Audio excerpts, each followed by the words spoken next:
Esteemed dignitaries, distinguished guests, ladies and gentlemen, a warm welcome to the University of Zurich and to everyone attending this very special event. We are truly excited to bring the so-called Una.Lecture to Switzerland for the first time.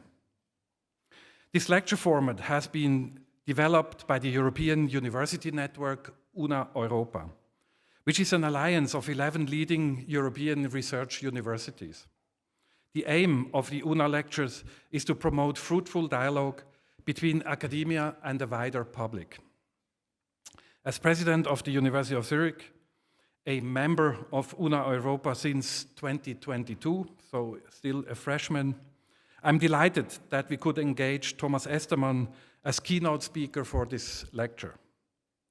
Thomas Estermann is Director of Governance, Funding and Public Policy Development at the European University Association. Before joining the European University Association, he acted as Deputy Head of Strategic Development and as Deputy University Director at the University of Music and Performing Arts in Vienna. As a member of several expert groups and editorial boards, Thomas regularly contributes to higher education management programs and reform processes. Amongst other activities, he is co-author of the University Autonomy in Europe Scorecard reports, which examine the state of university autonomy in Europe.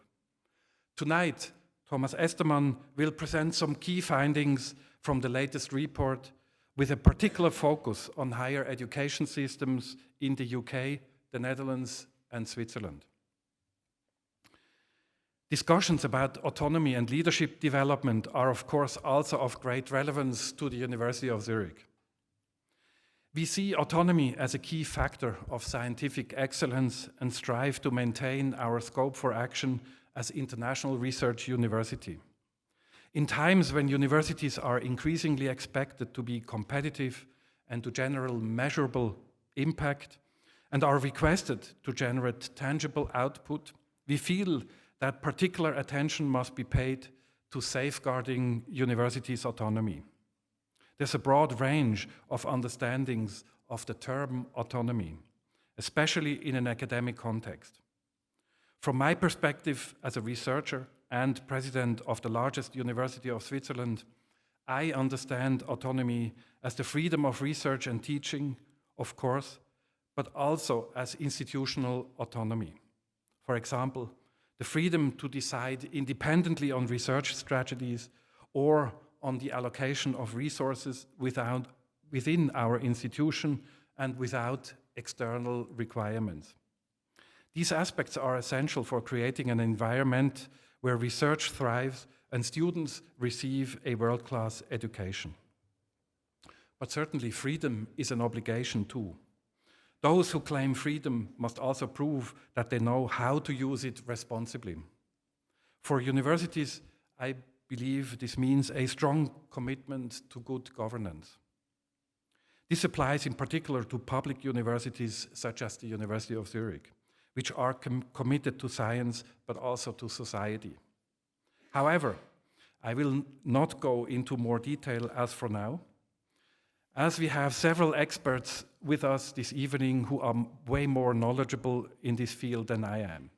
Instead, let me thank Thomas Estermann, also on behalf of the Executive Board of the University of Zurich, for his visit and for sharing his insights on university autonomy.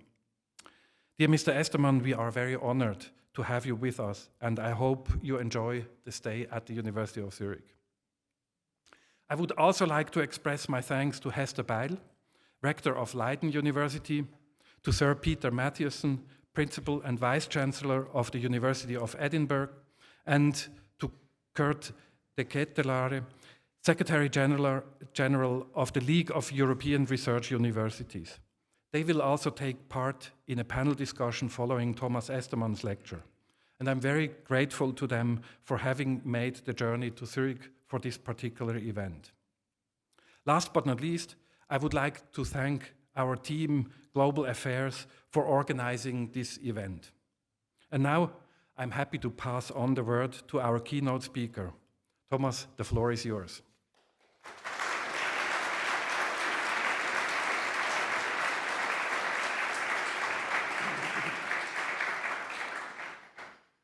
Dear distinguished guests, dear presidents, let me first thank the University of Zurich for inviting me today, which is also very special today because we celebrate the International Education Day, and to talk on this day about something which we think at the European University Association is of high importance for the delivery of excellent higher education and research, the topic of university autonomy. And I think you've already heard it in the introduction. Before we talk about university autonomy, we also need to define a little bit what we mean by it. That was also one of the reasons why at EUA we started more than 10 years ago to collect data on the state of play of university autonomy across Europe, because we felt the discussions at that time were quite superficial. It was about discussing autonomy in exchange for accountability, but everyone understood something very different, what it meant, institutional autonomy. So what we decided to do is to collect data on institutional autonomy.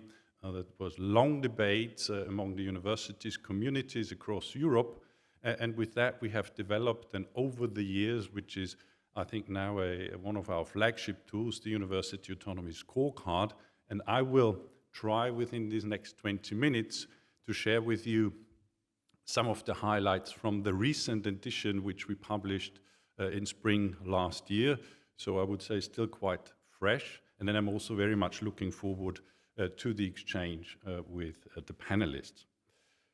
Now, maybe before I explain what the scorecard is, also the why is it so important, the university autonomy, and you've already heard a couple of pointers here. Let me add to that, there are indications that more autonomous universities deliver a better experience in their main missions, in the learning and teaching mission, in the research and innovation mission, but also in outreach to society. So we have in our work also found that more autonomous universities usually have also more robust quality assurance processes, and there are also other studies out there that sort of point to the benefits of institutional autonomy. Clearly, and the President already said it, it also requires on the behalf of the institutions certain elements that are very important, and I think we will come to that. But let me now explain a little bit what the Autonomy Scorecard is. We collect data on 4 dimensions of institutional autonomy, and in institutional autonomy we look at the relationship between the state or a state organization and the institution. And we look at organizational autonomy, so the whole question how independent the institution is to design its governance structure. On financial autonomy, we look at how independent institutions are to organize their finances, to set tuition fees, to keep surplus and things like that. Staffing autonomy, very important for universities, how free they are to hire staff, to promote them, to set out the salaries, and then of course the academic dimension, how free institutions are in the design of their academic offer, particularly the learning and teaching, but also in the research mission. And we have developed around 30 indicators to measure this, but what's important, that is not just about the scoring. It provides the scorecard a whole set of data that allows basically to have a more objective discussion on the state of university autonomy across Europe, because you can compare yourself, your system, to others and look out what might work in other systems. So the ranking is of course interesting to, let's say, make a little bit of a buzz about this, but it's also really important to look at the details and the data. Now, here you can see in this box and on the map the the development that we had from the previous edition of the scorecard from 2017 to 23. And you can see that there is not just one direction of travel in terms of development of autonomy. You have systems where autonomy increased in some of the dimensions. You have systems where it decreased. So it's a bit of a mix. You even have systems where in one dimension universities got more autonomy than in others. Austria is such a case. But you also see it's not the same across the different dimensions. So, for example, in financial autonomy, you have more systems where over this period institutional autonomy decreased. So you see here, I've put the map on financial autonomy. Those where it has decreased are the ones in purple.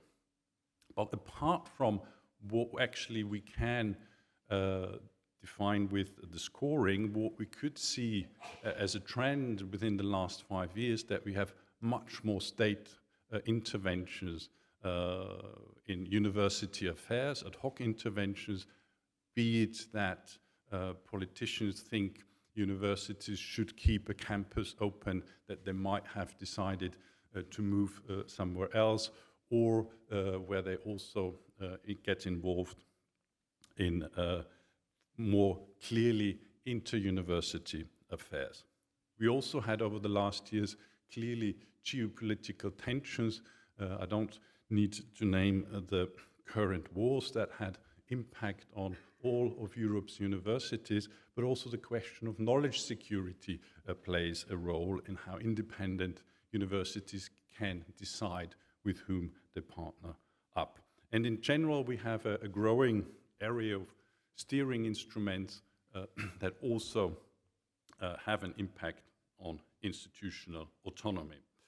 Let me present to you some of the trends according to the different dimensions. What we clearly see, there is a trend towards what we would call dual governance structures, whereby you have a governing body where the academic or institutional community is represented, and also a second body where you have very often external members involved. This is also the case here at this university here in Zurich. And this is a clear trend in comparison to 5 or even 10 years ago. We also see less involvement of governments in the selection of the leadership. Now, there are exceptions to that. I don't need to mention the most extreme case in our study, which is Turkey, where the president of Turkey nominates the leadership of the institutions. But we see also across Europe still a couple of systems where this is the case. And I know as well in Switzerland there have been in some cantons also a debate about this. In general, we see that governance reforms have a narrative that strongly links to efficiency and connection to societal and economic interest, which I would say is natural. The question is then how to find the right balance. In financial autonomy, we see that there's a much stronger steering through the funding models. I think we hear across Europe systems that talk about performance-based funding, but at the same time reduced public funding. We see tensions around the campus and the ownership of infrastructure and challenges that are related then to greening, for example. In the staffing dimensions, we still see many systems where staff at universities are civil servants, which usually have also a stronger regulation that go beyond the usual labor regulation. And that impacts on how autonomous you are in setting salaries, in promotion, and things like that. In the academic autonomy, we see also tensions around internationalizations, with the cases, for example, in the Netherlands, where debates take place about the right number of international students, or we also have questions about the language of instruction. Clearly something, when we become more global and international actors, the request from certain governments to teach in your language of your system or your country is, of course, a corner or a blocking element to international cooperation. Let me come in this next part now to also talk a little bit about how autonomy plays a very important role for international cooperation and new forms of international cooperation, like the European University Alliances, as it is a Una.Lecture here. I want to point out why autonomy is so important when we want to discuss the success factors of these new formats of international cooperation. So, in the organizational matter, the capacity to fund legal entities or engage with in contracts with foreign entities is very important, but this is not a given factor across Europe. There are some systems where this is not the case. Sweden, for example, needs to ask the government to sign up such agreements, the same in Slovenia.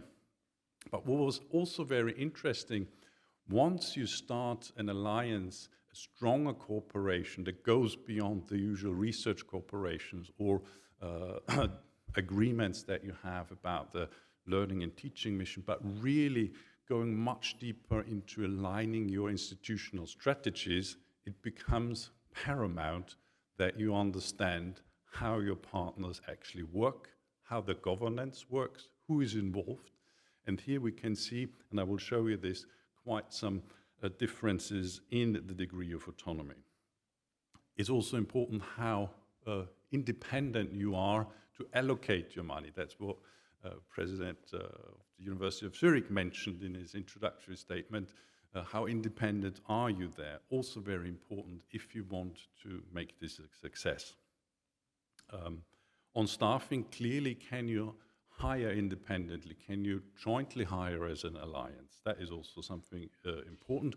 Or can you decide incentives on your career structures where mobility becomes much more important, and that might not be possible for all partners to do this in the same way. On academic matters, clearly those who are engaged in the alliance have been discussing the question of accreditation as one of the challenges when designing joint programs or programs within the alliance. And of course, the capacity to decide on the language of instruction becomes a very, very important matter in that aspect. Now let me show you some of the scoring figures that we have, and I decided to use the three systems that will also have the discussion in the panel, but I will show you according to the different dimensions also other systems, and they're all from the Una-Europa Alliance.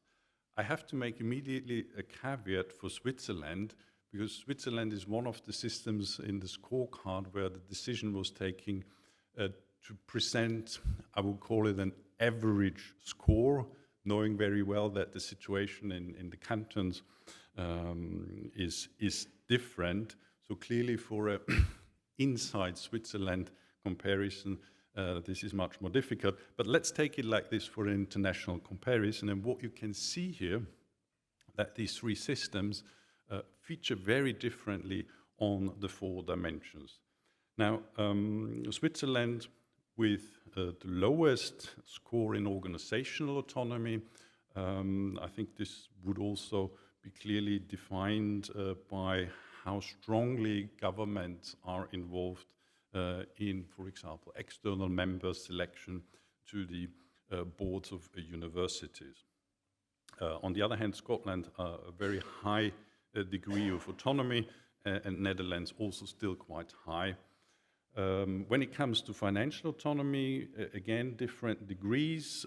Mostly, I would say, the reason, but again, all feature in a higher category. When it comes to academic autonomy, again, quite diverse degree. So where there we see the Netherlands rather in the lower sections. That's also due to rather rigid regulations about accreditation and things like that. Whereas in staffing autonomy, all three systems have a relatively high degree of autonomy. Now let's look into a little bit more detail. I'm going to show you now 3 boxes with the indicators. The purpose is not so much that you look at all the details here, and I've used a sort of simplified model with the traffic light system. So the green ones would show the indicators where systems have a relatively high degree of freedom, and the red ones where you have quite some restrictions.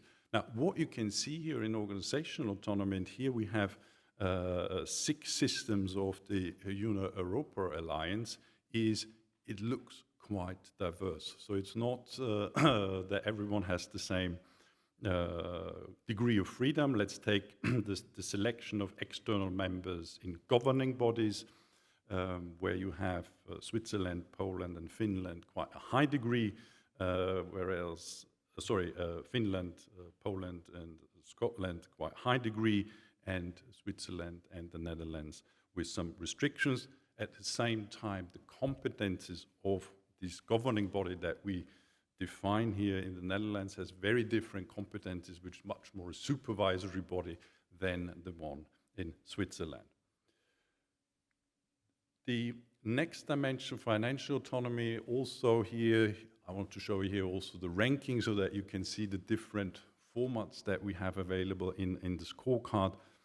Shows as well the at least 90% of the members of the alliance systems included, where they feature in financial autonomy. And you can see that ranges from systems like Scotland in the rather high level of autonomy to systems like France that feature rather at the lower end. So again, that has an impact on how free these cooperation partners can actually put their own resources into important decision processes when it comes to the alliance. In staffing autonomy, you see here as well quite some differences. If you look, for example, in setting salaries for academic staff, you find usually some form of restriction. Again, this is a very simplified structure, but here you can see that if you want to cooperate and also hire staff, then you don't have the freedom to do as you maybe would like to do. So again, very, very important for international cooperation. The last dimension to show you on academic autonomy, again, you can see quite some differences in some of these aspects. So for example, choosing the language of instruction, as I already mentioned, but also selecting students at bachelor's and degree levels, where you have 2 systems where there are quite some restrictions, whereas in others this is quite free. So that has, of course, an impact for the design if you want to have programs, defined programs that you develop within an alliance. Do you need to go through accreditation processes that differ quite drastically among the different systems? Now, that has an impact. So that shows this is not something that you can do like within your own system. You have to feature, in a case of alliance with 9 or more than 10 members, you have to take account of 10 different systems, and that makes it very, very complex to do something. So I hope that this showed you in a way how actually university autonomy has a very practical implication on international cooperation and a more stronger international cooperation where you try to align your strategies in a much stronger way than before. Let me conclude now with a couple of, messages that come out also of the work. First of all, and I think that's also important to say, autonomy does not mean the lack of regulation or complete freedom in a regulation-free space. Quite the contrary. What we need is very clear regulations but that also allow institutions to have actually the capacity to take the decisions, the strategic decisions, where they are best taken. In return, of course, it requires appropriate accountability frameworks, and I think we could fill the whole evening with discussing what is the right and appropriate accountability framework, but I think you could already see from some of the pointers that the question of the involvement in the governance of the institutions is one element, and this is also one element that many systems or many policymakers see as one way of having this accountability, having the right reporting processes in place, showing what universities actually do. So there you have very, very different formats today of how you can show accountability, ranging from, well, you have to write hundreds of reports, or actually you communicate in a, let's say, transparent and also open way of the benefits and activities that the universities do, which I think is in the interest of everyone who is interested in universities to find the right ways of these accountability frameworks. Also, yes, regulation is very important, but at the same time, not everything needs to be defined and decided in the law. Clearly, we can see across Europe very different cultures, from legal cultures where indeed what's not defined does not exist, to systems where, well, we don't need to define everything. But interesting is also that there are systems that work rather with sort of codes, and I think we will hear from Scotland that is such a system where this is the case. That's one way, sort of compliance codes rather than strict regulations. Very important, and that I think we can discuss a little bit later as well, is, well, does autonomy lead to better performance of universities, whatever we define them by performance? But clearly, I would say it's one of the conditions, and it requires a lot of other elements that this is a feature, and one of them, I would say, is sustainable funding, because only then you can really take advantage of the degree of freedom. We have many systems in our scorecard that feature, for example, very high in staffing autonomy, but if they don't have the means to hire qualitative staff, then they can't do very much with this autonomy. We also have to see, I presented to you the dimensions as separate dimensions, but clearly there is a connection. So for example, if you find yourself in a systems where you have low organizational autonomy, then that means also that decisions are taken not necessarily by the institution, but someone with direct control.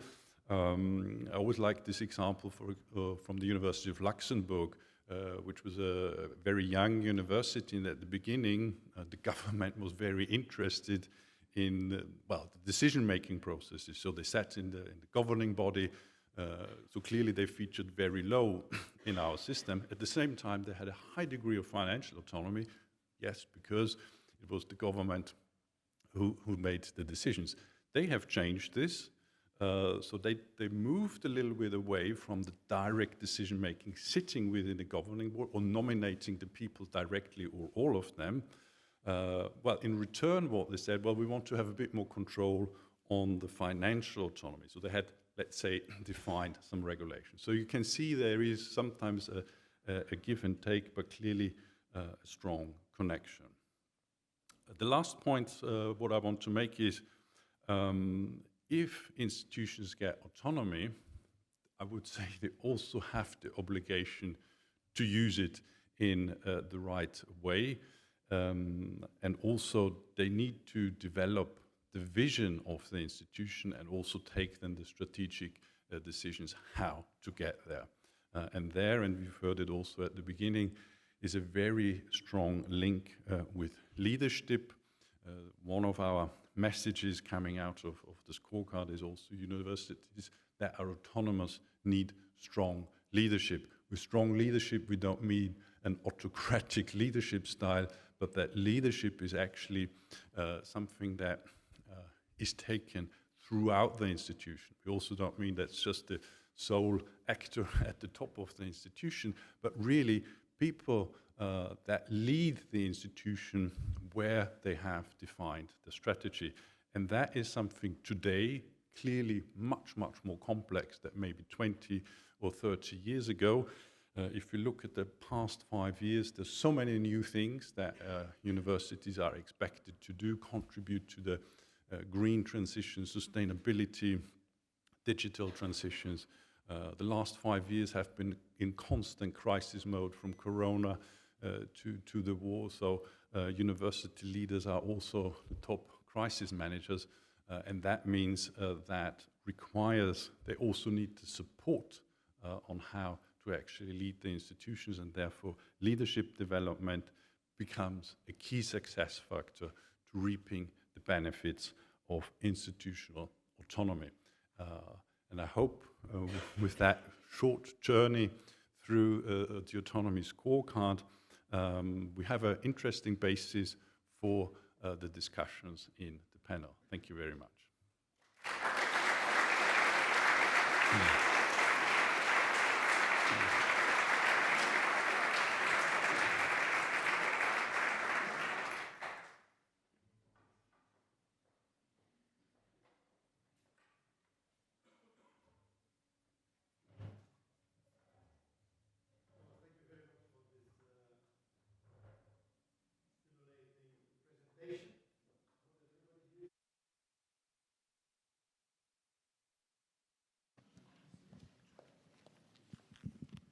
Hello. Okay, that's better. So thanks again, Thomas, for this excellent presentation, very stimulating, and certainly is going to give possibility for a lot of discussion this evening. Ladies and gentlemen, good evening. My name is Deketelaere. I'm the Secretary General of the League of European Research Universities, LERU. We are a group of 24 research-intensive universities in Europe, in 12 European countries. I say European countries, I don't say the European Union, because 8 of our 24 members are outside the European Union. We have 5 members in the UK, and we have 3 members here in Switzerland, University of Zurich, ETH Zurich, since this month, still also freshmen in the group, as Michael said. And we have, of course, the University of Geneva. So it's great to be here and to be in one of the member universities of LERU in cooperation with the EUA and in cooperation with Una.Europa. 5 of our members are also in Una.Europa, in this European University Alliance. And it's great to have here tonight 3 rectors of those 5 Una.Europa LERU members. There's on the one hand Peter Mathieson, the Vice-Chancellor and Principal of the University of Edinburgh. Peter has been, in a previous life, the President of the University of Hong Kong, and is now, since a number of years, running the University of Edinburgh. Second rector that we have is Rector Hester Bijl from the University of Leiden, where she already has a long career, first as Vice-Rector, now as Rector. Before that, in a previous life, she also was Dean at the Delft University of Technology. She's a mathematician by background. Peter is a medical doctor by background. And finally, our third rector for tonight is playing at home, Schaepman, the rector of the University of Zurich, a geographer from background, long career here at the University of Zurich, but in also a previous life at the University of Wageningen in the Netherlands. So it's always good to be able to speak Dutch with Michael. So ladies and gentlemen, with those rectors and with Thomas, we will try to have a panel discussion on a number of elements that came up in the presentation. I would like to avoid that we focus on one very specific topic, because of course we could dwell the whole evening on many of the topics that Thomas has been indicating, but I would like to focus primarily on the issue, for example, of is a more autonomous university a better university? What is the most important, impactful events that you have to take into account when we talk about autonomy? As Thomas indicated, what is the importance of leadership? What is the importance of the European Union or the international context in which we function as an institution? What is our relationship, autonomy-wise, with the government, be it a local government, be it a national government, be it a supranational government? And finally, because Thomas and we are both lawyers, I certainly would like to end the evening with a legal question.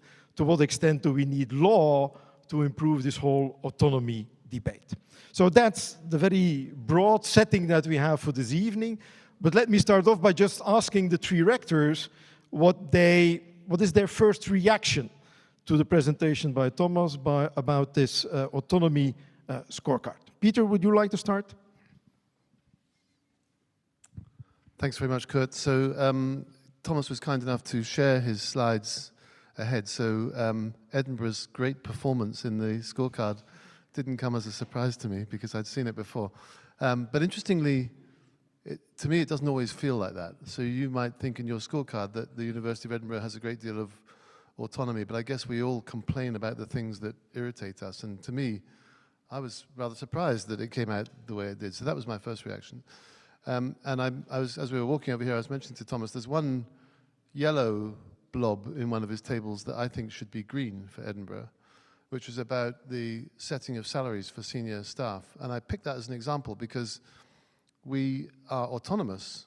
I can set salaries, wherever I want to. No one tells me what salaries to set. But we're not without scrutiny, and we're not without criticism. So I think there's an interesting debate about where does autonomy start and stop, because we're not completely autonomous, because if I do something ridiculous, I'll get criticized for it by everybody, by government, media, staff, students, anybody, like alumni. So even in a subject where you think you're quite autonomous, you're not completely free to do exactly what you please. And I think that's an interesting sort of subjective topic illustrated by that particular point. Okay, thank you. We'll certainly come back to that later on this evening, I think. Hester? Yes, thank you, Kurt.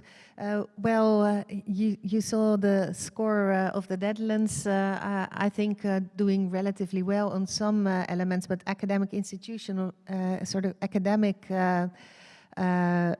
autonomy, we were the bottom end of the ones presented. But if you look at the overall score, really bottom end of almost the entire Europe, position 29 out of 35. While I think academic autonomy, institutional autonomy in any way, combined with the academic freedom that comes with it, is crucial. You just heard Thomas stated to play our roles very well for high quality education, research, outreach.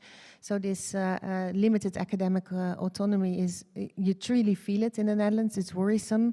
And it's not getting better either. Thomas mentioned it already. What is currently going on with us is a strong discussion with respect to internationalization.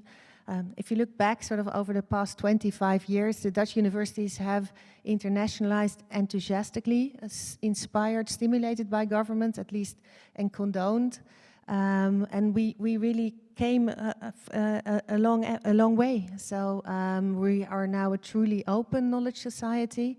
And I think not only the universities gained, our students gained, and the Netherlands gained. So our universities have become even of more quality.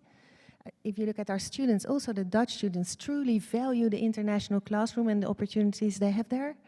And if you look at the Netherlands, well, to begin with, they have a huge portion of alumni of us all over the world, ambassadors for the Netherlands, but also the Dutch economy really thrived due to this internationalization, because a little less than a third of our alumni finds a job, international alumni finds a job, their first job within the Netherlands.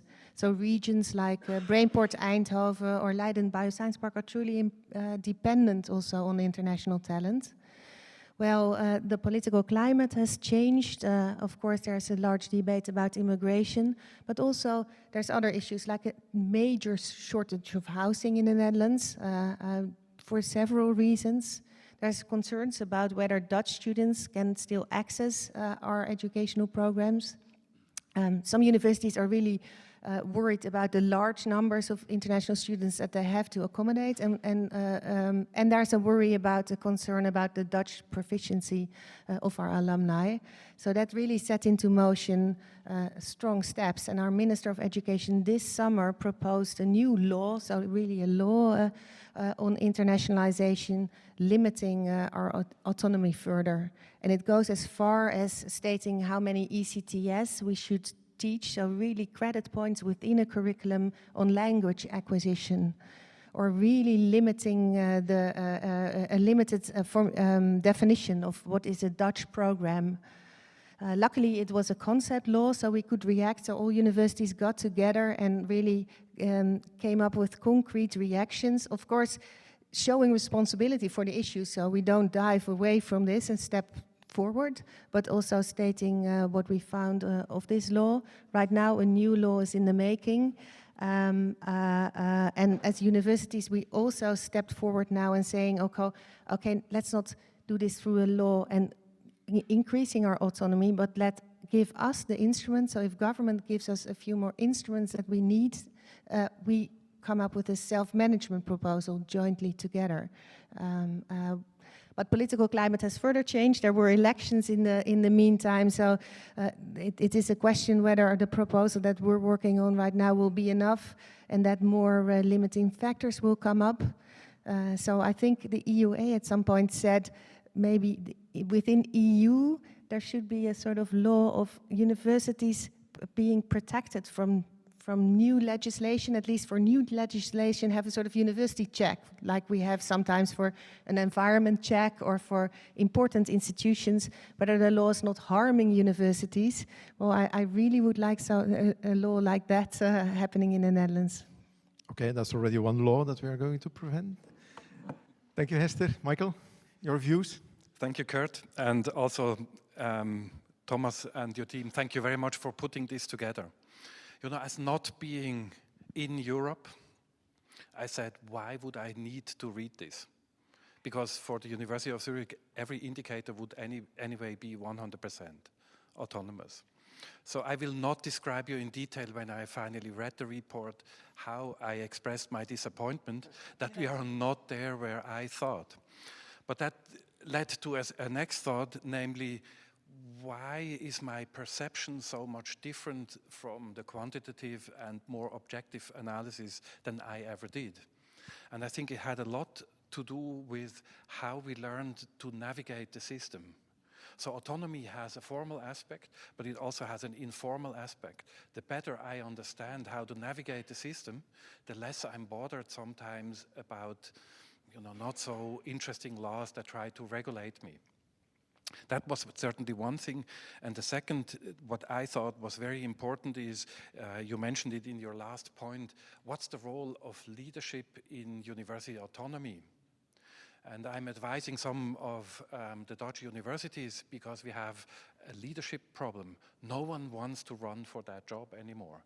And you mentioned it, the multiple crises make this job interesting. If there is salary limitations, the amount of people that are willing to do so becomes smaller and smaller. And that's a huge danger to autonomy, because actually we should stand up ourselves and run our universities and not have whatever managers that are, looking at scorecards run our universities. Okay, thank you very much, Michael. Thomas, let me come back to you, to one of the points that you raised in your presentation, and you were quite modest on it, I would say. The question of, is there a direct correlation between more autonomy and being a better university, being a more excellent university? If we then look at the percentages that you showed, then certainly Peter will be very pleased, but I think that everybody here in continental Europe then should get worried. And I don't speak yet then about what is happening in the States or in Singapore or in other countries that we could mention. So can you tell a bit more about the figures that you got with regard to that potential correlation? Yeah, well, I think that's obviously a question that each policymaker is very interested to see. Why should we give more autonomy to universities? Does it make them better? And of course, we only have certain proxies for the definition of what is a better university, how's a better performing university. Well, I think there have been some studies we didn't do them, but there were some studies previously by some economists who used that several, I think the rankings, they used the first 100 institutions, and then they compared those systems, and so there were some French and Belgian actually economists, and they came to the conclusion, indeed, there is a correlation between the degree of autonomy, particularly some elements, they mentioned particularly the staffing autonomy as very, very important, which I think you can see for if you have the flexibility to attract top staff, then obviously you feature higher in the rankings, which usually have a stronger connection to research output, etc. So that is something that I would say you would expect. At the same time, they said what's equally important is that they're well funded, those institutions. So, and I already mentioned it, I think you can feature quite high in our autonomy scorecard as a system, but you can also be underfunded, and then you probably don't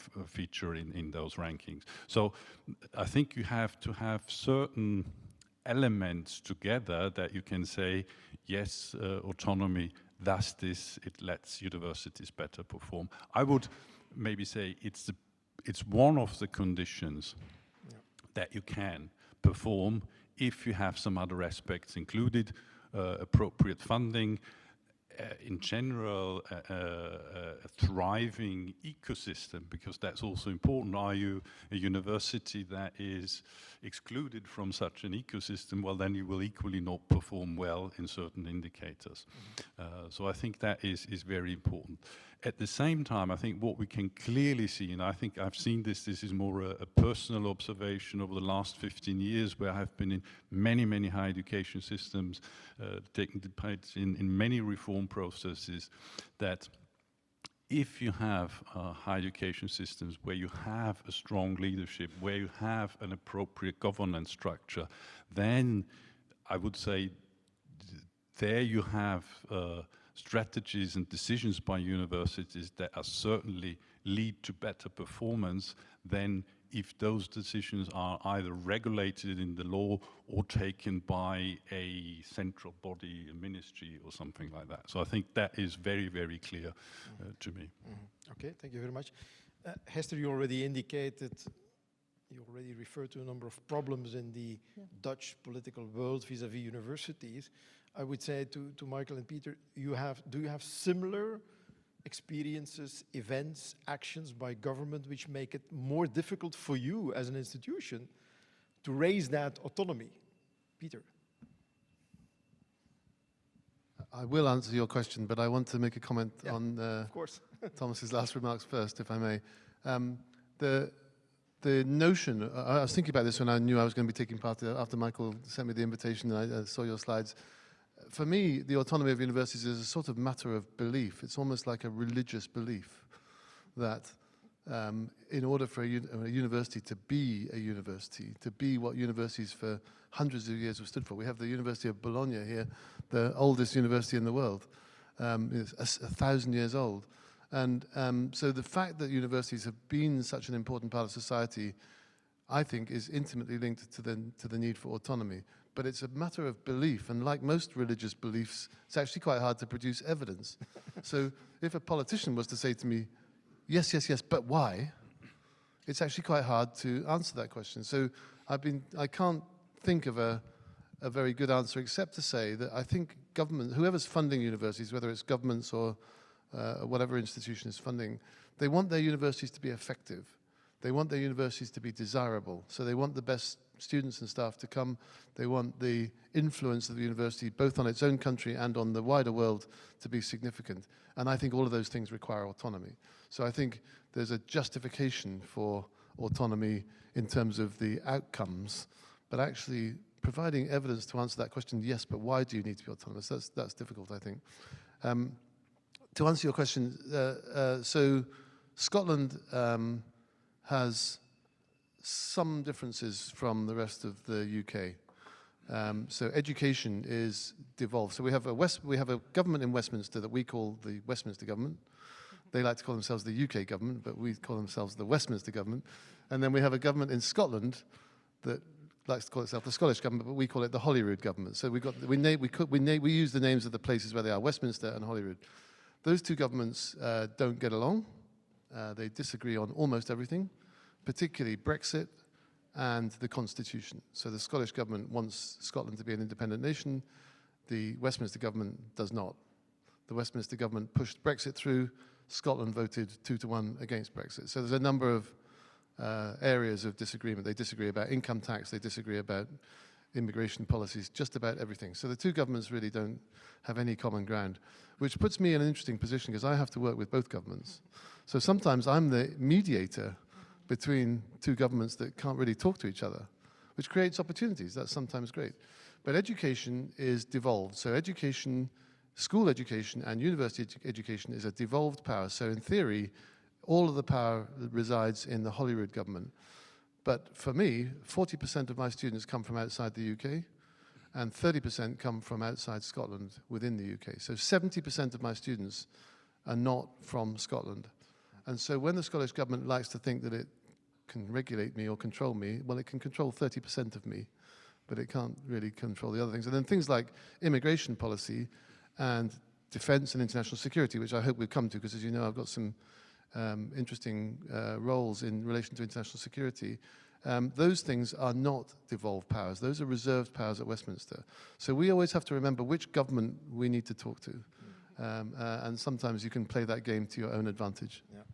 Is this something, Michael, that you also can do here in Switzerland? Because you also have this luxury of having different governments. Or is the federal something that you can ignore? Well, in a federated system, it would not be a wise advice to ignore the federal government. But we have a very interesting fact here that the canton of Zurich finances 45% of our total turnaround.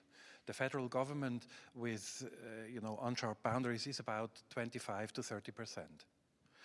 Now, when you talk to local politicians, they always are very proud of the University of Zurich, and we are the largest single cost block in the annual accounting for the canton of Zurich. So they develop a 100% ownership feeling.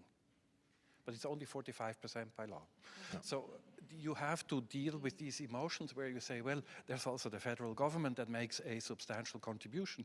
And when you talk to only the one side or the other side, it's like in Peter's case, you have to satisfy actually two different systems. And it's sometimes very tricky because there's other universities in this country, like ETH and EPFL, that only get federal funding. So we are actually used to navigate a very complex system, but on the other side, it's also very difficult to make sure that 100% ownership, we scientists know that very well. When you write a paper and you ask each author individually, what's your contribution? The total sum is always 700%. So we are proud on what we produce. So it is logical that politicians are proud on the university. Mm-hmm. If that 700% gets lower, then it's problematic. Yeah. Thank you, Mike. Let me move to another topic, and the fact that Peter already alluded to the fact that the rector or the principal can be a mediator between governments. Michael, you said similar things. Obviously, if we talk about leadership as being an important element in university autonomy, the need to have strong leaders. Hester, you know everything about being a strong leader, but also being in strong communities of students and staff who also try to impose specific orientations of the institution, specific decisions to be taken by the institution. Can you share some of your experiences on that, or? Sure, Kurt. Yeah, you're leading an academic institution with academic freedom within your institution, of course. Also, I'm not personally involved in setting curricula or things like that, and I think also there, so the academic freedom of our staff members is crucial. to deliver quality. I would not even, I couldn't even do this right overall. So we stay away from the content, of course, and provide the facilities. And of course, that's a very, now and then, very activist and opinionated academic community, a very diverse community. Currently in the Netherlands, there's a activism within the society, but also within universities against fossil subsidies and against cooperation with fossil companies. A very, what do you call that? A very visible part of our students. It's not, it might not be the majority, but they're very visible within their protests, their written expressions. Universities within the Netherlands, one after the other, were occupied by students to end our cooperation with fossil companies, and also some staff members. So we got a petition undersigned by quite a few staff members. So there it is the challenge as a leader to make sure that you do this in a what do you call that, responsible way. Listen to the entire community, involve them all, look at this from different aspects. And all Dutch universities are in this process somewhere. So what we did, organize dialogues, large sessions with our community, asked a team of experts who couldn't agree either, but could advise on various elements. And now we're in the step at Leiden University to have a debate with our university council, who are representation of our community, students and staff members, and then come up with a decision. You see some universities are further, so the VU Amsterdam said they're going to limit or stop, not start new cooperations at all. You see the UvA stating something on partner and project-based requirements. So we have to maneuver there somewhere. But I think it's important to involve your entire community, also the silent majority, the minorities who are working, for example, on hydrogen projects, crucial for energy transition. So it is definitely challenging, but also in this aspect also something that we should be busy with as leaders, because we should think about the values we have in our cooperation, the requirements we set, and we should involve our academic community there. Thank you, Hester. Perhaps one small question linked to this whole issue of leadership. You all know that every now and then this idea comes up, okay, if leadership and performance is so important for our institutions, yes, can we still continue with those academic leaders? Or should we look outside university and academia and go for what some people then would call professional leaders, non-academic leaders? I don't know if you have any thoughts about that, Peter? You have been working in several systems where both approaches have been taken, so... I think leadership is about accountability. So I don't fear accountability. I'm very happy to be held accountable for my decisions and for the way I use public money or whatever. So I think basically it's the willingness to be accountable that defines a leader. And I think that's true whatever background they come from. Yeah. Here in Switzerland, Michael, no so-called professional leaders, all academic leaders. So as an anecdote to start with, when I was running for president, there were some people that were fearing that I'm going to sell the university because I have founded a spin-off in Zurich. So the good news is I can mention to everyone I have not found a buyer so far, so no worries. But you can see just from raising that point that there's still a tension when you say, let's bring in someone from the commercial or economic sector and run a university. I think we do not believe in this concept, and I also believe we are not ready for this concept. So I think it would need a major change, but I think that change is very far away. Does it lead to better universities? I would say no, because the challenge in leading academic institutions is to deal with disparities.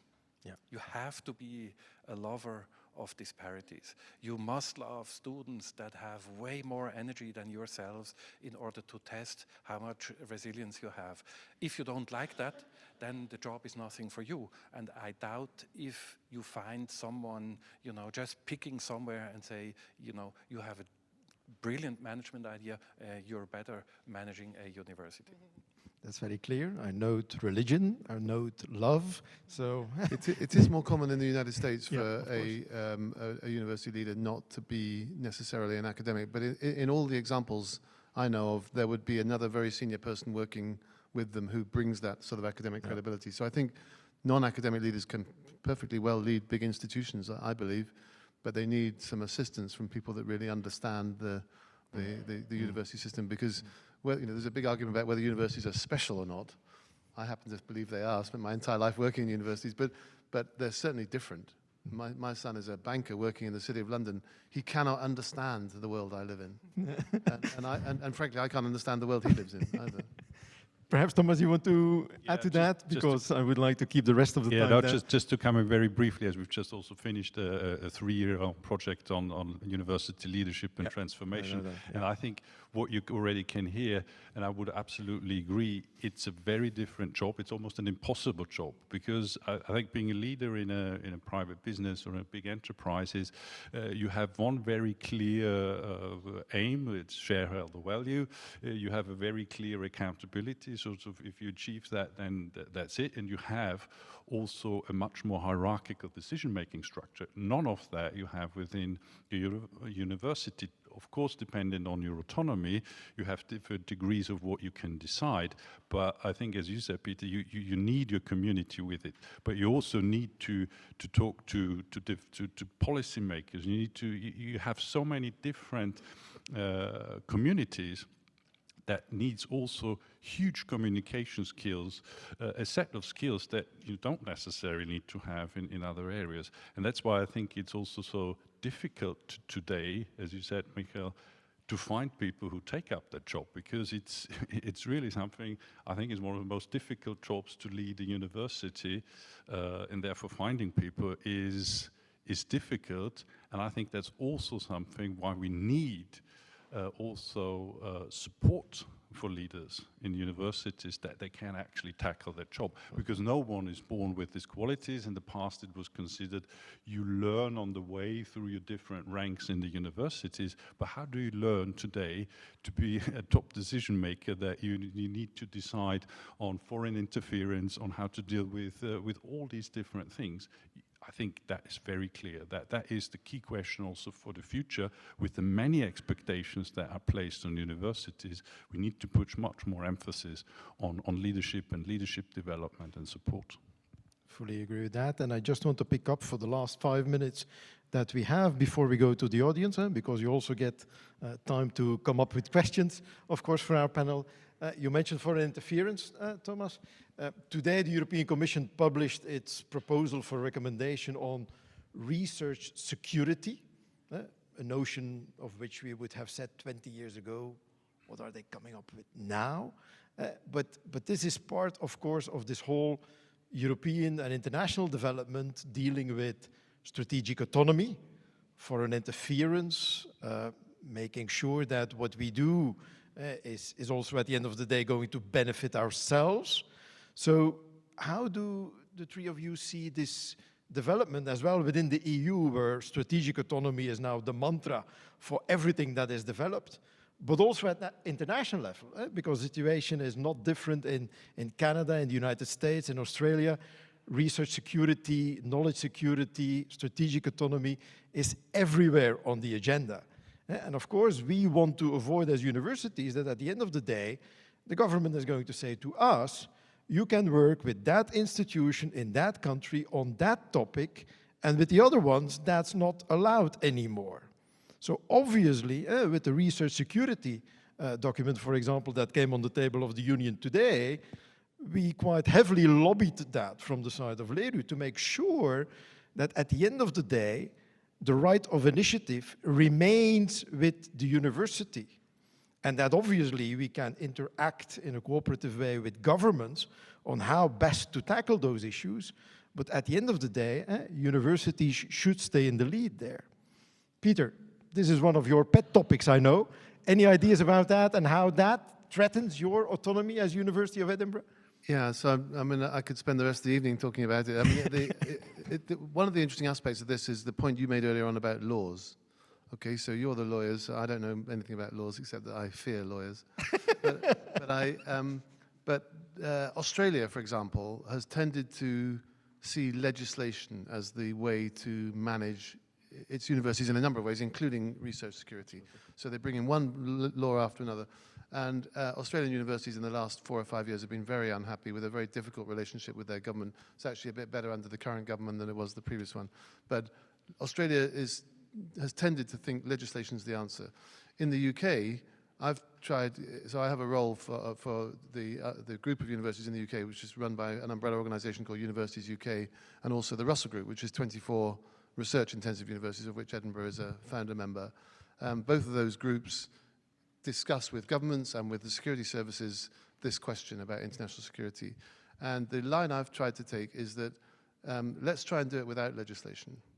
Now, I haven't been particularly successful, but I have been able to shape some of the legislation into being avoiding unintended consequences, because legislation that's not properly thought through just creates bureaucracy and doesn't actually solve the problem that it's designed to solve. And in my opinion, that's what Australia's done largely.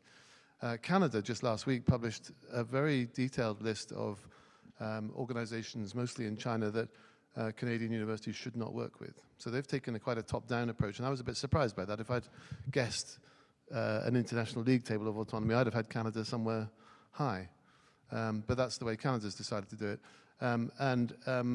I think this is an area where universities' autonomy is going to be challenged. I think the way to do this, and the way I've tried to present it to my own academic community and to other academic communities in the UK, is that what this is about is actually protecting your academic freedom by stopping you from wasting your time doing something which is then going to be stopped by an inspection or an authority or some intervention by government or the security services when you've already invested a lot of time and money in it and you've built up relationships and someone comes along and stops. That feels like stopping your academic freedom. If we address it earlier and we say this is an area where there's good reason for believing this is a significant international security risk, and for the good of the UK, but also for the good of you and your research area, you shouldn't do this, or you shouldn't do it with this particular partner. And if we can get that argument that way around, I think people will comply. If it seems like Big Brother's watching and me or somebody else is coming along and telling people what they can and can't do, that's suicide for a university president. Absolutely. No, I think that the analysis of the Australian situation is very correct in a sense that the previous government was really almost obsessed in their battle with China to really regulate that to the last detail.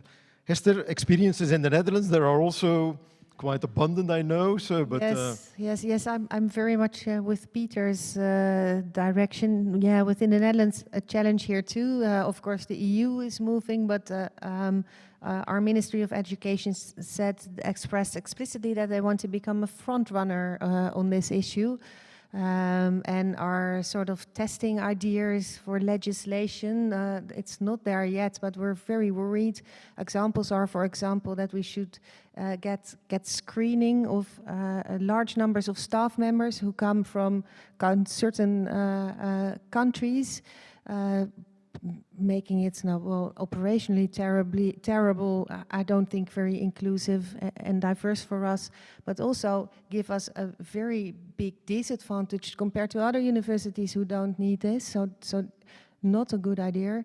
Also, threatening of having large lists of parties, topics, so it is hanging there. We try to exactly lobby with our National Association of Universities, united externally, of course, to the EU, but also to our national governments to make them aware of the issues we run into, but also internally then build up awareness and make sure that eventually I think our researchers ourselves can make a very well argued and well thought through decision.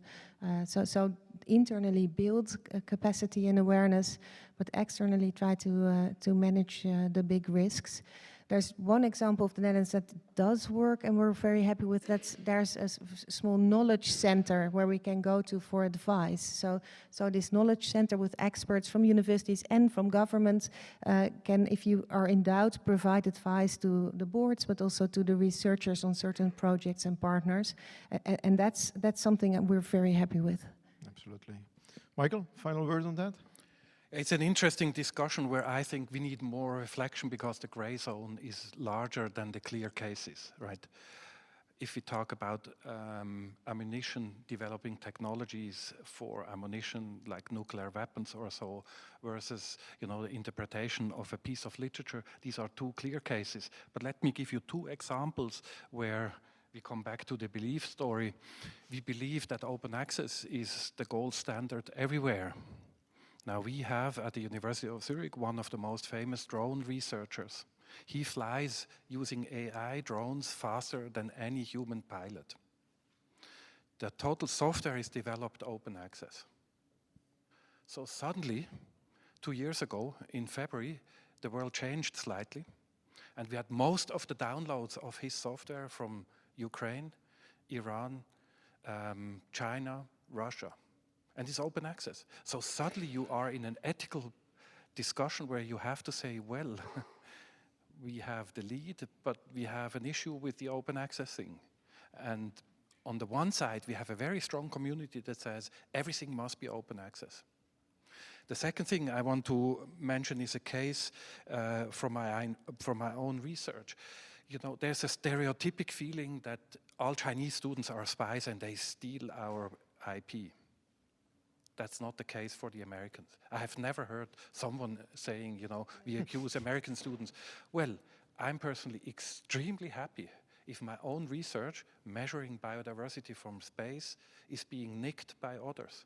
Why? It becomes way more easy to make sure we agree on a global standard. So I'm more than happy if our Chinese and American students take everything, lecture notes home, their papers they write with us, and spread the message. So I think we should talk about this gray zone because we have a tendency to very quickly jump to conclusions and just the world is good and bad. Let's have a little bit more of reflection on that discussion. A bit more nuance indeed, but as you indicate also with your first example, the whole open access and open science development is now confronted with this strategic autonomy. So we have been investing so much in open science, but now we are suddenly pushed back, and we'll have to see how this is going to develop in the near future. Thank you all. Let's move to the audience, ladies and gentlemen. You have, of course, the possibility to make comments, ask questions to the panel, to the rectors, to Thomas, about what we discussed or not discussed yet. I would say if you have a question or remark, just raise your finger, say who you are, what you're doing, and to whom that your question is going. I know that for the first person here, Michael Hengartner. Please, Michael. Thanks to all the panelists for a wonderful discussion. Thomas, you looked at autonomy as an absolute. For public universities, there could be an argument that actually fit to society, which they're supposed to serve, is also a criteria, so that actually the closer you fit with the society you serve, the more freedom you will get. And the further you drift away, the more, again, there'll be legislation trying to get you back into the fold. Is there a way to measure that, the delta between where the university is? And it needs to be separate. I mean, we're always at the forefront of some social movements. This university here was the second in Europe to allow students to graduate. It took another 100 years because before women here were allowed to vote, just to say how much in advance it was. But for other things, I feel that if you drift too far away as a public university, you will almost automatically get into a clinch with politics, with society, and then they will try to get you back into the fold by clipping your wings. Okay, Thomas. Yeah, a very good question. I think it's already very difficult to measure the stuff that we have tried to measure, which has all sorts of caveats. I haven't mentioned that, but if you're interested in the report there we can say, well, actually, it's already difficult to do that. There were attempts that we also look more at the accountability side, where then you would also include much more the accountability towards society. I mean, we've been talking about lots of the relations between policymakers, the state, but society is indeed a very, very important part. We have abandoned this because we thought, well, how do we compare this? And I think coming back to what you said, Peter, we might think you're very autonomous, but you have a lot of compliance laws that you don't have in other systems. So it's not regulated. I mean, you can do your own thing, but it has consequences if it goes in another direction. And I think England is even stronger on some of those elements where, yes, you have the freedom, but if you do others, then you don't get a license, and so and that is the very difficult part, how to measure it. I think the importance is to discuss this as well, and how you actually are relevant to society, because if universities don't show that relevance to society in whatever form, then I think you immediately see then the consequences that we have to, do you get the funding, do you get sort of your credibility, and etc. So I think it's in the own interest of universities to have the right format of how you show that you're relevant to society in all areas, and not just in something, okay, yes, we have that research output and that is relevant for society, but in all aspects. How to measure this, I've got no idea. But I think it would also be important to go away from, let's say, the accountability reports that look at very formal reports, where universities have to provide thousands of pages of what they've done. But that's not the way society knows about what universities do. So I think it's a lot about communication to show this also to society, the relevance. Okay, thank you, Thomas. Other questions, comments? Oh yeah, okay, please. Thank you. I was triggered by, I don't know who said it, but somebody was referring to the role of the EU, that the EU could possibly safeguard universities of too quick changes in your own country. Now, that seems very ambitious to me. I wonder, how do you envision it? How is this going to work? No, it's indeed very ambitious. I didn't think of there was the idea that the EU should do it among, indeed, universities themselves, but also maybe national. I was thinking more of national elements around government or so. I don't think the law might be the solution, but nationally thinking about what if you introduce new laws, what it is doing to important public institutions or to important elements like universities. So yes, I don't think we will. I will be probably dead before the EU does this. But as an element to be aware of, I think it is important. I hope you don't die that quickly, Hester. Because as LERU, probably also the EUA, but we will have this in our agenda for the next Commission and Parliament. So what is the idea there is that we really want, when the EU is adopting legislation, that they do the exercise. What is now going to be the impact of all of that on the universities? And we have a number of clear cases in the past. For example, the huge amount, you don't suffer of that here in Switzerland, but the huge amount of EU data legislation that we had to accept over the past 3 to 4 years, and where the Commission was only thinking about the Googles of this world, not being aware of the fact that universities also have enormous data infrastructures, which made all that legislation also applicable to us, as a consequence of which we, of course, say, hey guys in Brussels, can you first reflect on what you are going to legislate before you make sure that this also applies to us? So we want to be sure that in the future, for example now for artificial intelligence, but also for a number of other topics which are coming up, that this check is done. What is the impact on universities? They can regulate the whole IT sector, the whole tech sector as much as they want, as long as they also say and look into what is the consequence of all of that for us. Thomas. Can I just come in on that? I think we have a very similar approach at European level, and you have in some national systems as well a check by any laws that you need to first evaluate what is the impact of your law on all sorts of different sectors, because clearly, and the case of foreign interference is something that suddenly foreign policy has an impact on universities. Before we dealt with higher education policy, research policy, maybe a little bit with competitiveness policy, but foreign policy was more like, okay, higher education, research is soft diplomacy, but that's something very different. And that is another example of showing, well, if there is legislation, it needs to be reflected on what is maybe a collateral impact that one has not thought about. Those are, as Kurt mentioned, on artificial intelligence, etc. So clearly at European level, that would be something important, but we know that in different systems, laws do have that obligation before they are passed. Gentlemen, yes. Yeah, thank you very much for this interesting presentation and discussion. So autonomy has been proposed here as a matter of political influence or independence. Yet there is also an economic dimension in it, because we have influence from business firms, and particularly in Zurich, and I'm a professor of business administration in Zurich.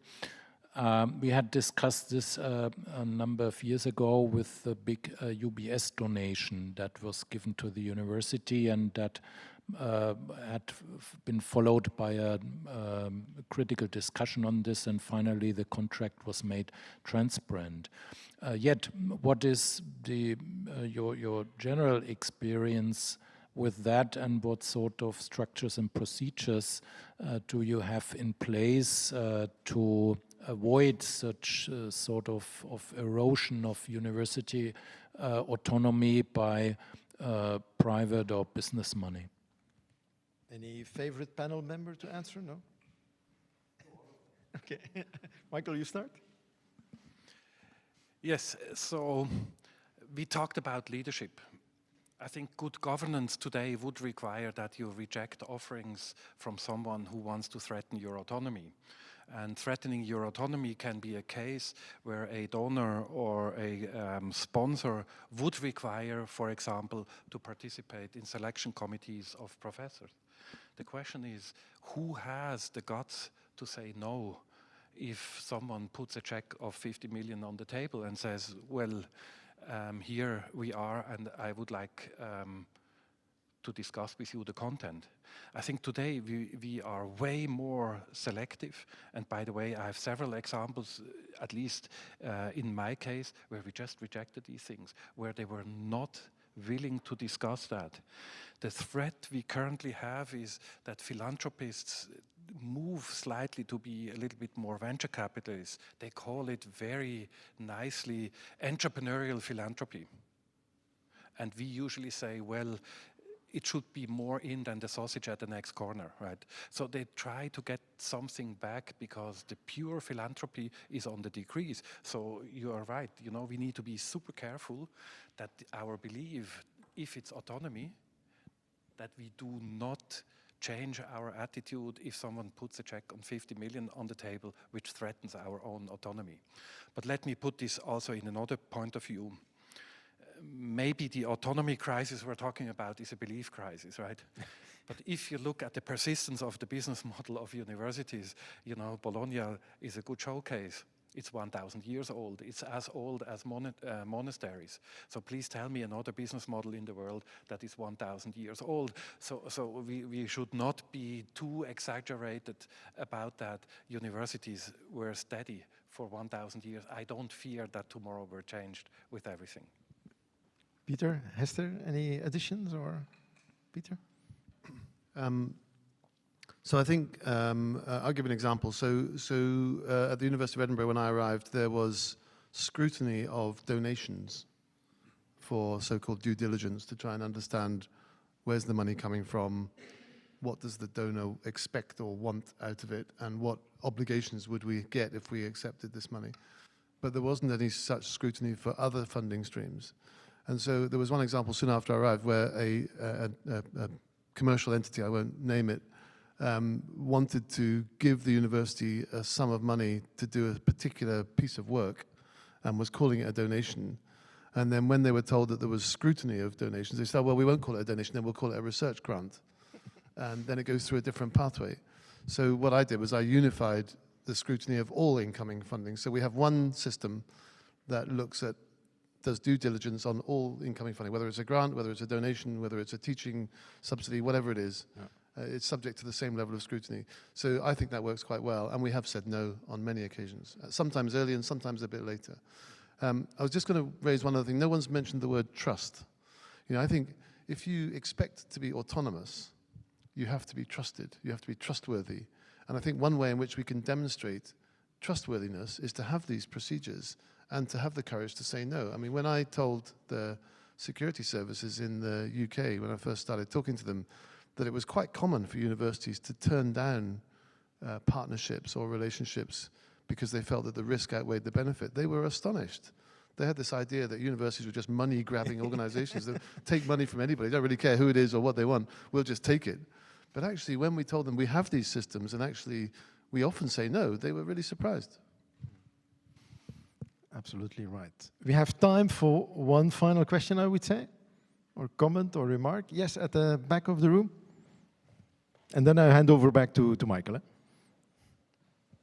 Yes, I also have a question for Michael. You said you would be very happy if other countries nick or steal our knowledge. And I have to agree with you when it's about climate change or medical innovations.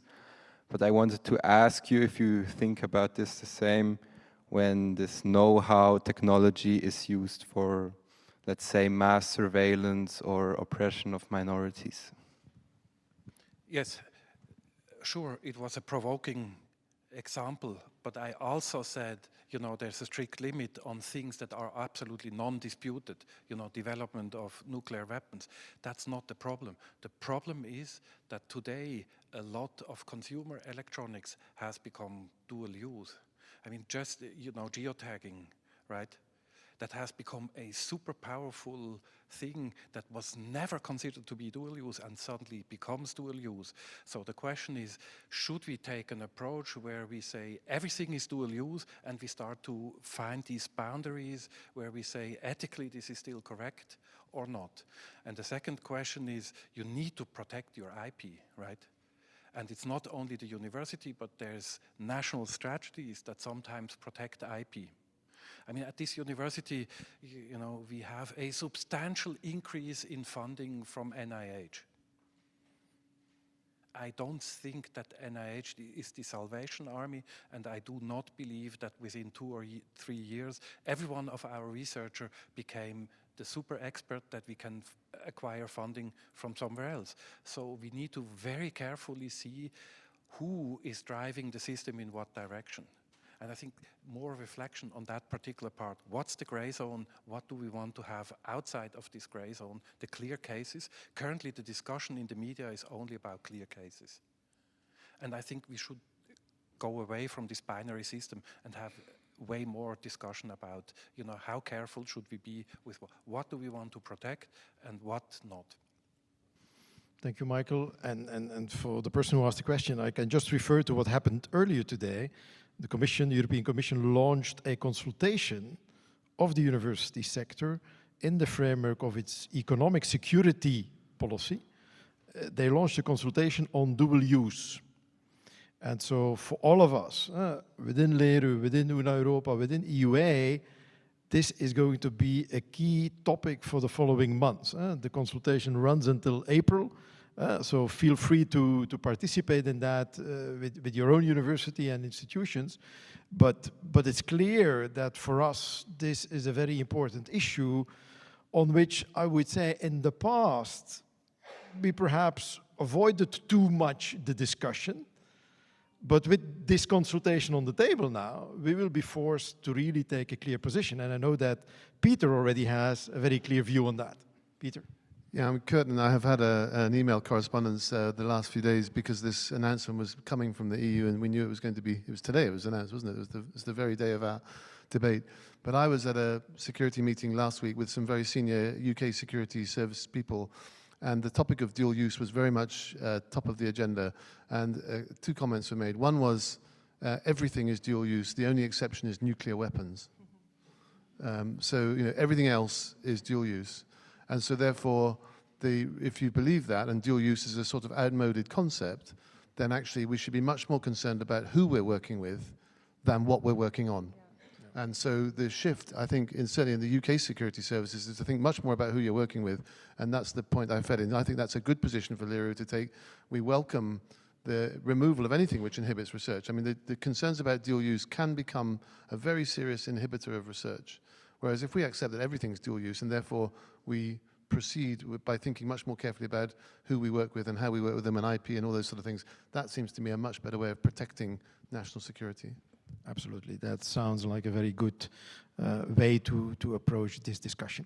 Being a very diligent moderator, I would say, I'm 2 minutes late according to the schedule that Katja gave me. So I'm very glad to hand over to Michael for some final words. Thank you all in the audience and thank you to the panel for this very interesting discussion. Thank you.